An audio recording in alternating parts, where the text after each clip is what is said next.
Welcome back to Like-Minded Arts. I'm Brent Lindstrom, and today we are having a guest with us. It is my lovely wife, Colette Lindstrom. So we're going to ask her a few questions and kind of get some of her story and see what it is like to be married to somebody who is trying to start up a new business in an artistic field, which is kind of what I'm doing right now. And so we want to have the perspective of a spouse in this journey. So before we get going, Colette is a stay-at-home mom. She is a musician. She loves to sing, play the piano. She dabbles in other instruments, though I'm a drummer. She's a drummer, yes. She's actually pretty good at the drums. The dabbling ones are more like the accordion and the guitar. She has a basic understanding of them, but she doesn't feel like she's... That's a horrible introduction. I'm sorry. I'm going to start over. No, it's okay. No? You don't have to start over. Well, let me start over on my introduction of you. Is that what that is? No, I mean, like, that's how we've done.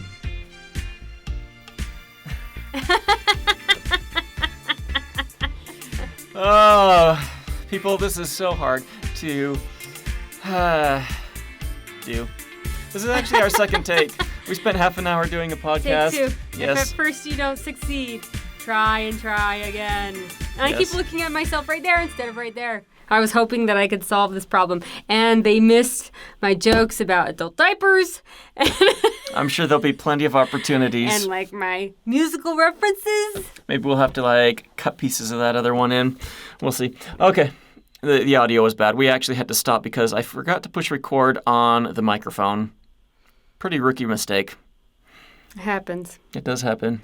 Sometimes it happens too often. All right. So, anyhow, let's just get into it. So, I've got a few questions for you. And to start off, I want to get kind of an overview of who you are, kind of introduce everybody to you. And so, I want you to share with us your story. So, my first question is, what does your personal journey look like? For instance, your inspirations, your experiences that have kind of led you to where you are today. This is actually a really tough question. It's kind of obscure and it's out there. I can't grasp it. Okay. Let's see. There. It's right there. We can go to a different one. We can go to a different one. Okay. What did you find? What has been one of the biggest obstacles in following your dreams? This one's going to be serious, and it's maybe going to be a little sad. Okay. So, first I wanted to be a concert pianist. I love the piano. I practiced for hours a day. Loved it. But I only had 3 years of lessons. My teacher got married. And financially, growing up, we couldn't afford any more lessons. So I had to stop. And I didn't start playing the piano until I was 10. Because I saw someone playing the piano, and I fell in love at my sister's recital. Anyway, so I only had 3 years of lessons. And then after that, I mean, if you don't have a teacher on you all the time, like I was my own teacher for a long time, but then once I got into college, it wasn't like I didn't have time for it at college. So I still actually played the piano. I just didn't have the time to put like 2 hours a day into it like I did in high school. Anyway, so just financial circumstances kind of hampered that dream. And my other dream was singing. I don't really know what I want. I wanted to be a singer. I still want to be a singer. But I wanted to be like a professional singer, and I actually was going to go into a vocal performance degree, but then I started having a lot of health problems, and I was not able to sing anymore, and that was extremely depressing. If you've ever loved something and then it's taken away from you, it's really hard. But I can sing again, which is really cool. The only problem is that I do have health problems still that sometimes get in the way of that, and so I'm not able to sing the way I want to all the time. So, health and money. Well, I hope that I can help alleviate at least one of those obstacles moving forward for you. So, how do you feel like the way is forward to overcoming these types of obstacles for you? I mean, what do you want to do, or how do you think you can overcome some of these? Or is it even possible? Mm-hmm. So, what I've come to decide... Okay, so when I first lost my ability to sing, I thought, I was putting too much focus on singing and not enough focus on family. And so it kind of gave me a chance to refocus and realize that singing is not the most important thing in the world, even though I love it. And so I just have to remind myself of that a lot. Like, it's okay, singing's not the most important thing in the world. My family's the most important thing in the world. And there's also other things that I can do. So actually drumming is when that came into play.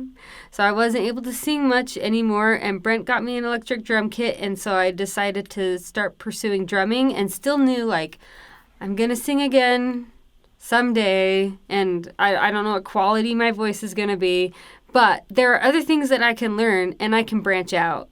So then now we're going to get even more serious, because these are deep. I'm sorry. She asked me if I could just come up with the questions, and I came up with them. And the first round, we had a lot of really deep ones. She's like, I feel like this is a therapy session. And this time, she reads through them. I'm like, do you want to proofread these? And she's like, blah, blah, blah. Okay, fine, whatever. We'll just hit me with them. It's like, okay, well. Yeah, I just ask me. I don't feel like preparing myself. But no, our last little bit, though, is more like a marital therapy. And that's what was awkward. This is just wow, I'm putting myself out there. Okay, so I was diagnosed with multiple sclerosis a year and a half ago, and so what I've learned is there is something that it's changed. Your life's not over. You can appreciate things in a different way. So kind of like me doing the drumming because I couldn't sing. Well, right now, I don't long distance run anymore. I used to. But I bike, and I like biking more, quite frankly. So there are other avenues, and so sometimes you just gotta look outside of the box. All right. So when one door closes, another door opens, basically. There you go. There's a Forrest Frank song about that. I have no idea about that. She knows music way better than I do. I love music. All right, so maybe this is a hard question to answer, but if your life was a movie right now, what point in the movie do you think it would be at? Would it be like in the beginning stages? Would it be the fun and games in the middle? Would it be maybe like the dark night of the soul, or the climax, or the happy ending? Or, oh, it's not like the ending, but like... I feel like a lot of my life has been the dark nights of my soul. And that's been ever since I was like 17, and it hasn't gone away yet.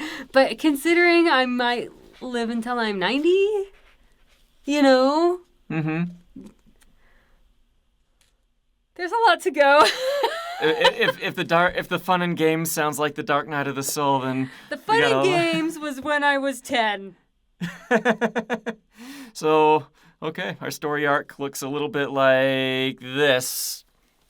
I don't know. I had fun and games, I guess, from when I was 14 to 17. And there's a lot of times where you're just super fun right now. Like, for me, at least, I mean, you're always getting us to do things as a family. And that is super fun. And stressful. And stressful. For me. Not for me. I'm kind of sitting off because the circles on that were weird, but now it's like... The circles on what? The reel. Oh, the background, huh? I don't look like Mickey Mouse, but I mean, like, kind of. Oh, you got these little buns on the background? Yeah. Well, look at me. Mine actually looks bigger. Look, I do look like Mickey Mouse. Maybe there we go. Yeah, that's cute. Get my head right there.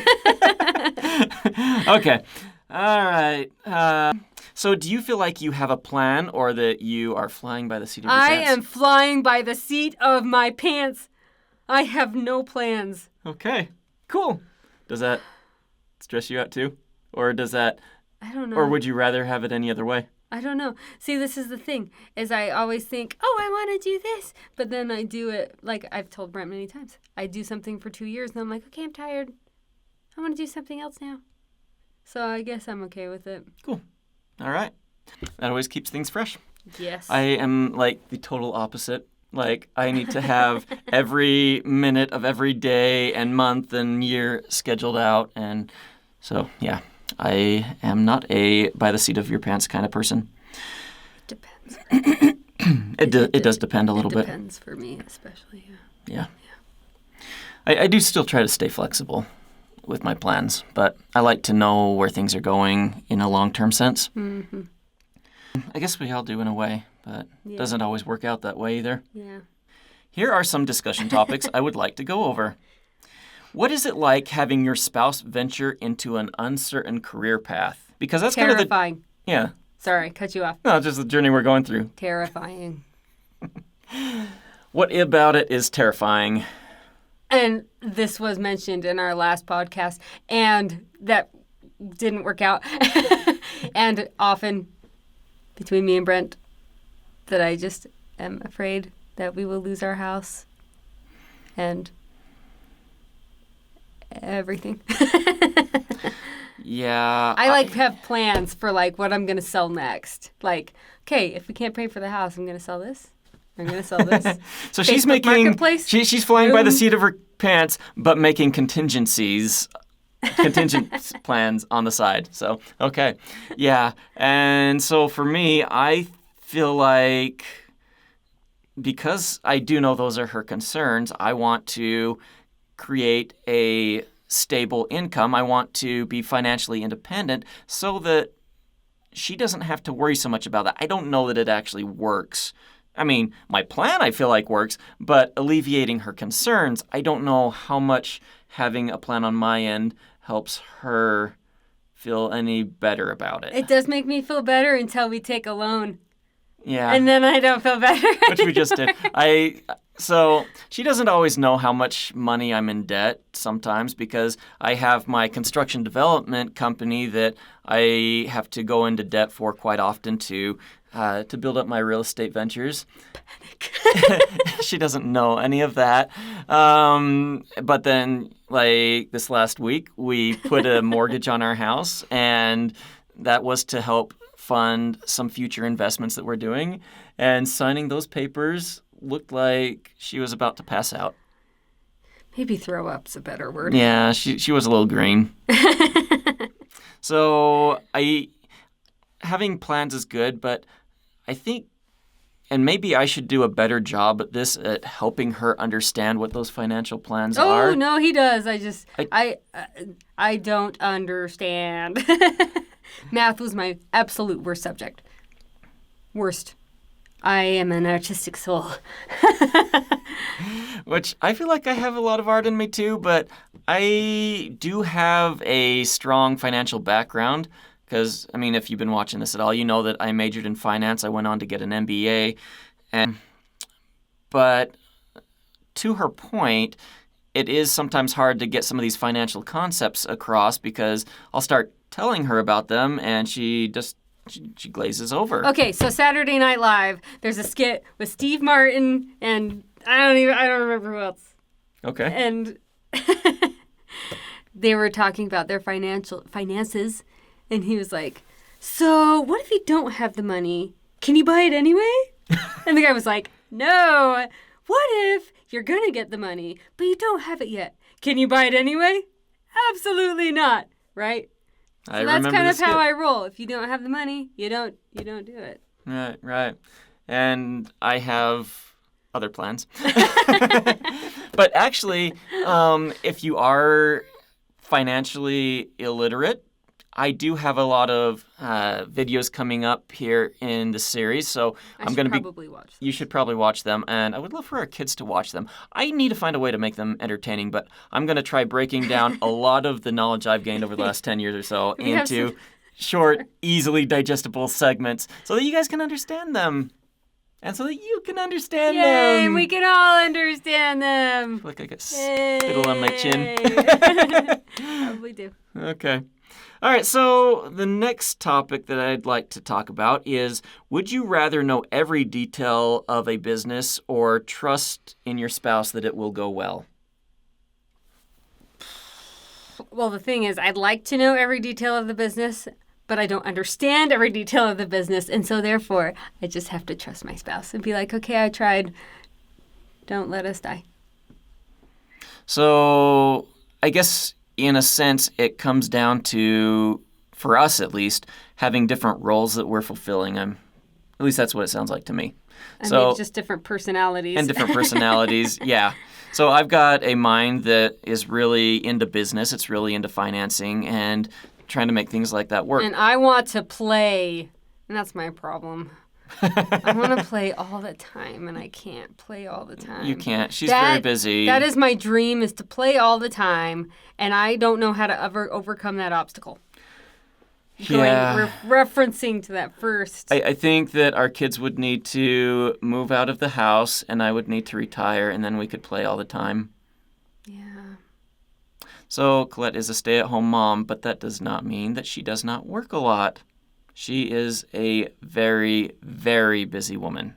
Okay, so I'm going to mention this again because it was in our last podcast. Take one. Take one. So our kids were mentioning that they had a friend who had a take your kid to work day.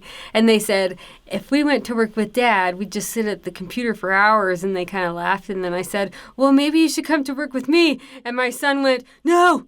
Your work is way too hard. I was like, yeah, it is.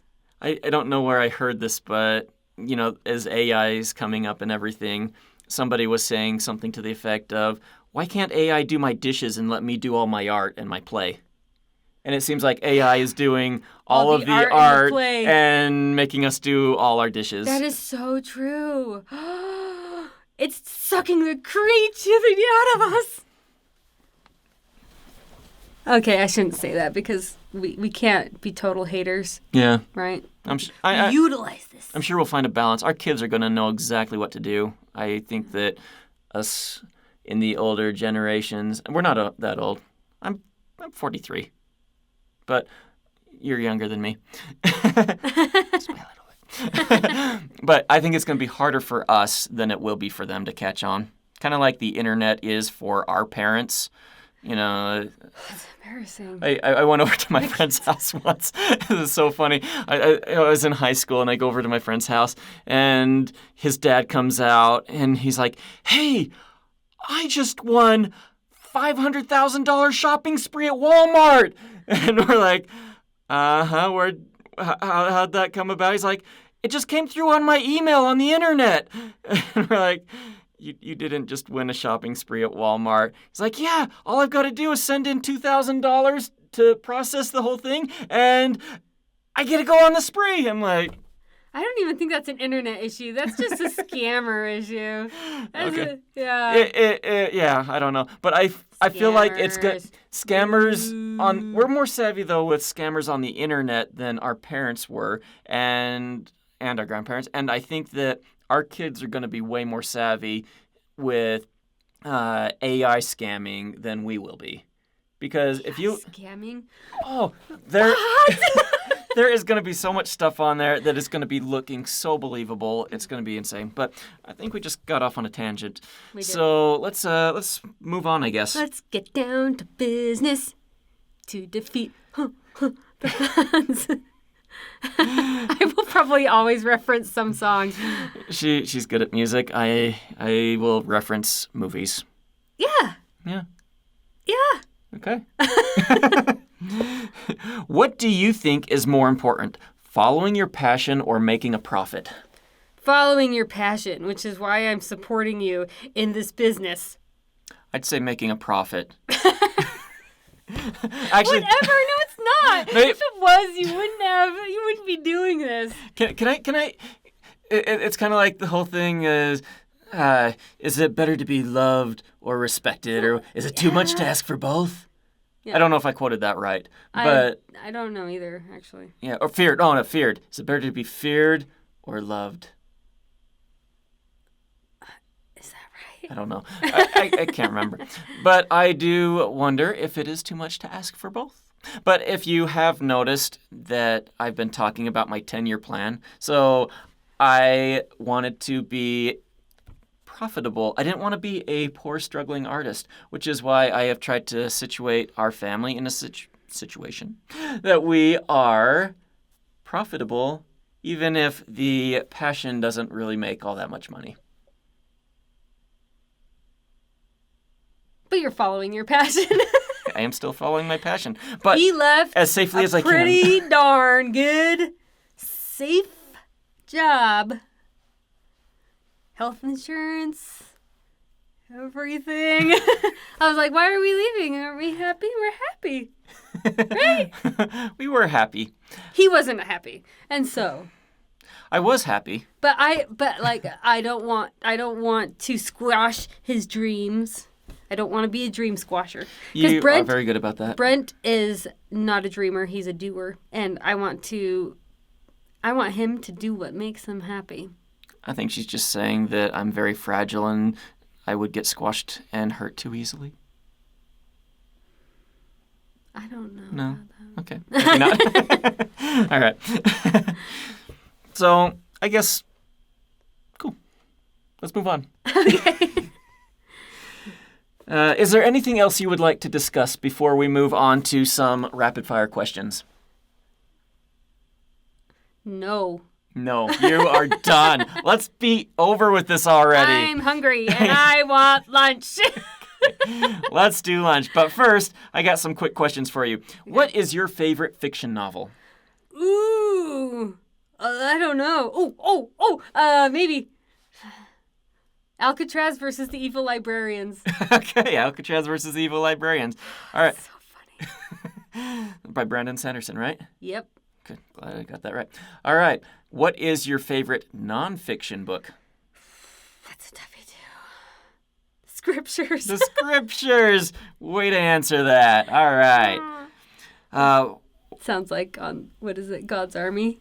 God's Army. They're like, what's your favorite book? And he's like, I would say the Book of Mormon and the Bible. You remember that? Anyway. Okay. Next one. What is your favorite movie?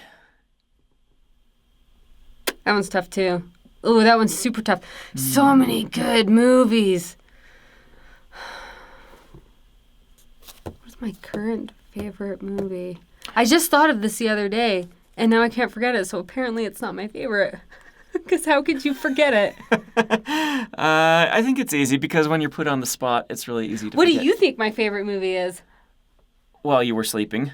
No, it's not. But I do love that movie. But it's not my favorite. What else would I think your favorite movie could be? It's not one of my favorite movies. I'm pretty sure of that. I'm pretty sure it's not. Okay. Because my two favorite movies are Harvey and The Swiss Family Robinson from 1960. Yeah, I know that. That's true. Mine changes. Because when I was growing up, we'd watch a movie to death. Like, memorize it all the way through. And so then after a while, you get bored of it. And then you get a new favorite movie and a new favorite movie. Well, maybe we'll skip that one for now. If you do come up with it, you can chime back in on it. Okay. If you could have lunch with any actor, actress, or creative person, who would that be? Oh, my goodness.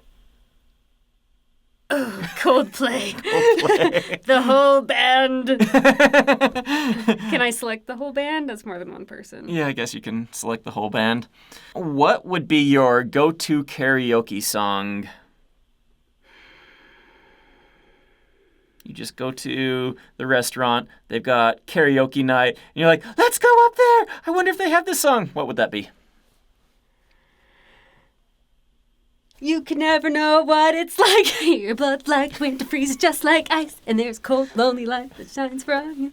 I'm still standing. I'm still standing better than ever. Cool. I sang that at a competition. I lost the competition. I lose pretty much like 95% of the things that I try to do. Yeah, because you do voiceover and you apply for singing stuff. So yeah, she has applied for a lot of them, and it is frustrating when you don't get those. All right, last question. What is a quote that you wish you had written? I haven't memorized any quotes. You haven't memorized? Maybe you should come up on the fly with one and be like, oh, well, I did write that one. I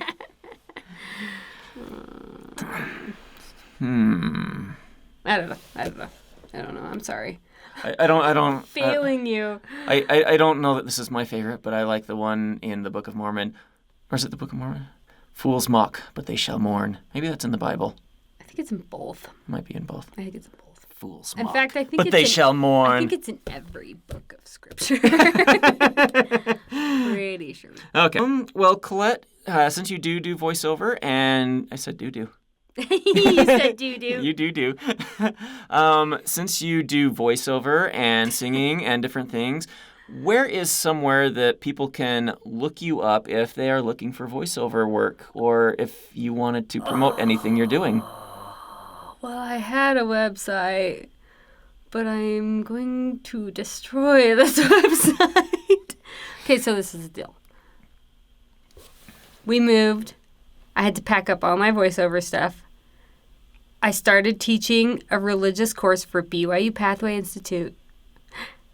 And, I'm in a band, although that one is ending soon.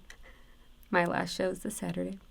Okay, so I just haven't put the priorities on my voiceover. So I literally have not done anything in like a year. Okay, so maybe we'll do a follow-up on this later when you have that all back up and running. But for now... Yeah, now you've got I'm under pressure. I guess if you want to hire Colette for any voiceover... Tell him. Seriously, though. Go to my website, www.lightmindedarts.com, and fill out the contact form and ask about voiceover work from Colette Lindstrom. And I can get you set up for that, or at least audition for that. And is there any kind of voiceover that you prefer to do or that you enjoy doing? I like commercial, and I'm really, really interested in going into museum audio tours. Museum audio tours. I think that'd be super cool. Cool. And, I don't know, short stories. Okay. Children's books. Full-length audiobooks, probably not. I could do a full-length audiobook, but it's, stressful. So I kind of would prefer not. Okay. But you have a very good voice for commercials and different things like that. She's recorded a bunch, and I've listened to them on her auditions, and we can send that, or... I do have demos, yeah. Yeah, we can send you the link for demos, or maybe I'll put the demos up on YouTube so that you can look them up, and I will link those in the description below. You could do that. Do you have those files somewhere? I do. Okay, I will put those up. Check them out. Yes. All right. I think that's all. Do you have anything else you would like to tell our viewers at home?